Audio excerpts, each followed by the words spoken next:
When you get hired as a firefighter, you get put through an academy. They call it a fire academy. There are fire academies that people can go through in college, and then there's fire academies that men go through when they are getting hired for the fire department. And they are very different things. One is much harder than the other and has a lot more riding on it. This academy lasted 18 weeks. We started with 44 and we ended with 33 men because some of them didn't make the cut. You get injured, you lose your job. You don't show up on time, lose your job. You don't pass the test, you lose your job. You can't perform, you lose your job. You're sick, you lose your job. You roll your ankle and you can't walk, you lose your job. This is the type of environment that molded and shaped me. This academy was obsessed with teaching you what your limits were. Physical, mental, and emotional. They would push you to the nth degree in every category as often as they could. Shit, I was getting up at 3 o'clock in the morning, PTing at 5 a.m., to PT again at 6:30 and then be ready for training at 8. That went until 5 o'clock in the evening, where I would drive home, grab some dinner on the way, wash my uniform, go to sleep by 9 and get up in the morning to do it all over again. I did that for 18 weeks. I suffered with these men. We grew together.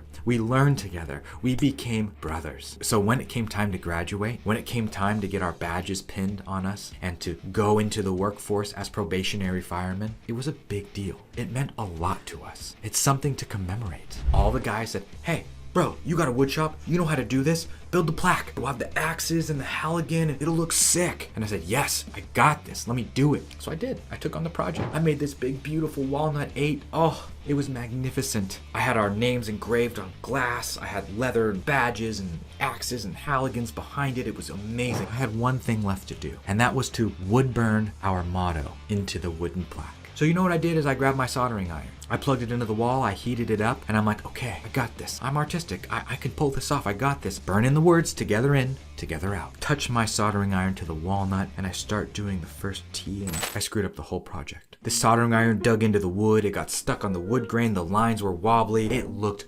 awful. It ruined everything and I had to start over. It was so devastating. I was like, oh my God, I'm gonna let down my team. I'm not gonna be able to show up for them. Like, what do I do? It was very stressful. Luckily, I have a wonderful partner. My wife and I put our heads together and we tried to find another way to get it done, and we did. With a lot of online research and a little bit of garage chemistry, we figured out how to wood burn chemically. We mixed up this solution. We printed out a stencil. We stuck it on the wood and then we painted the solution on where the stencil gaps were. We tore off that stencil and then we grabbed a heat gun and we started applying heat, and the letters started to show up. They started to burn into the wood. Whoa, it worked. We did it. I finished the project. I showed up for graduation with it and it was so well received. That plaque will forever memorialize the struggle that we went through as brothers. We pulled it off. We solved a problem. We weren't able to do this thing and we figured out another way to do the thing. After that project was done, I turned to my wife and I said, do you think anybody would be willing to buy this liquid? Do you think anyone would even buy it if we put it in a marker? Am I crazy? Like, we could pull that off, right? And that was the beginning of the business. I got the okay to grab $500 of our savings from my wife and I ordered a bunch of empty markers from Amazon. Once they showed up, I started putting this liquid in there and testing out a bunch of different variations, and I found one that worked. Traced the manufacturer back to China and I started ordering them empty ones, and I started with 500 empty chalk markers. So I went and I bought a printer, and then I bought some label paper, and then I went online and I designed a label. I came up with a name. I checked to see if it was taken. It wasn't, so I printed it out. I stuck the label on. I took a 10cc syringe from the med kit, filled up that marker, capped it. I put that sucker in a baggie, and the very first scorch marker was born.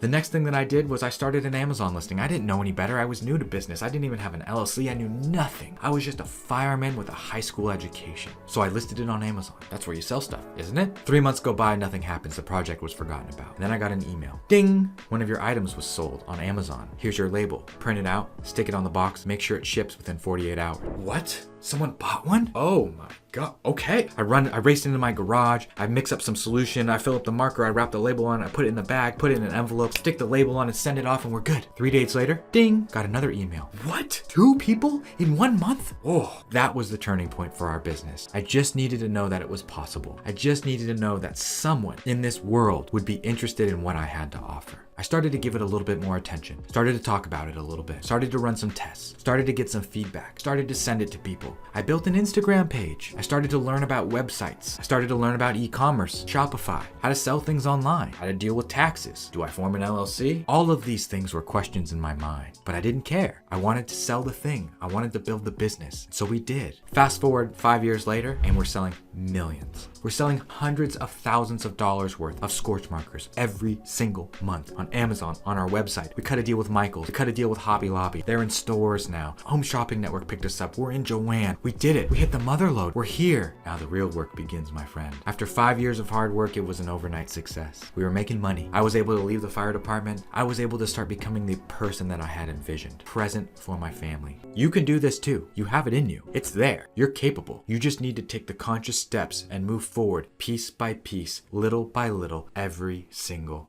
day. If you like this video, consider checking out this one. I think you might really like it.